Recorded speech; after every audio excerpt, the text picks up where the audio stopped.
Assalamualaikum guys, apa kabar? Ketemu lagi dengan Dipa Sena Muda. Video kali ini kita akan bahas tentang sejarah budidaya udang di dunia. Cerita ini akan kita awali dari negara Jepang.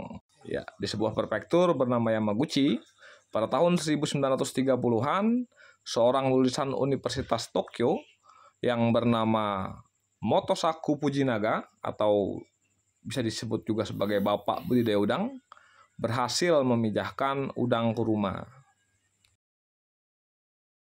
Cerita ini sengaja kita mulai dari Jepang karena kita akan ambil lebih ke sisi budidaya modernnya.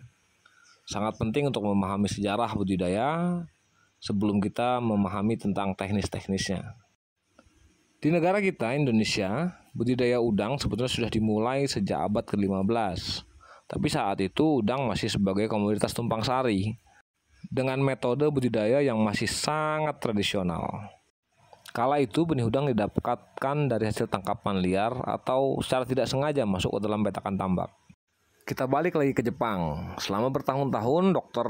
Motosaku Fujinaga yang melakukan penelitian tentang udang, ia dengan senang hati membagikan hasil riset-riset udangnya kepada banyak pihak.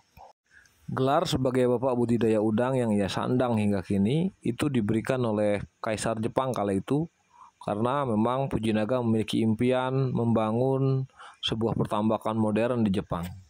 Impiannya tentang tambak udang modern adalah untuk menjawab tantangan tentang pemenuhan kebutuhan akan udang yang saat itu Jepang lebih banyak mengandalkan dari hasil tangkapan liar di lautan.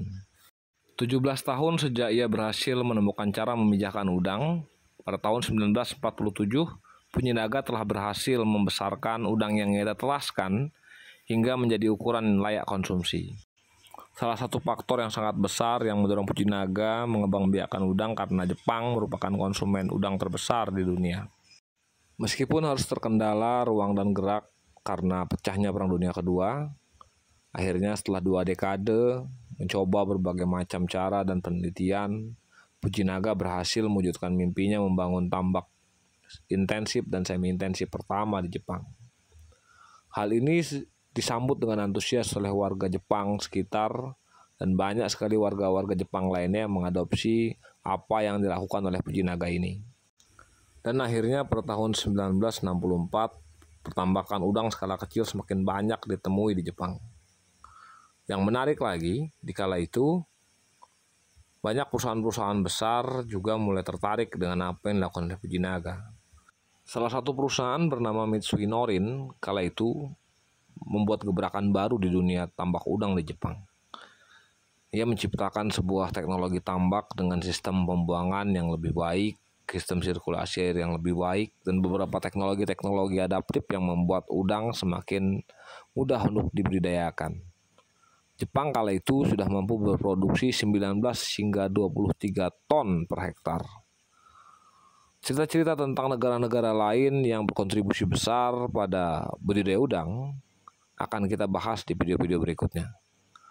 Oke guys, itu sementara dari kita. Sampai ketemu lagi. Salam.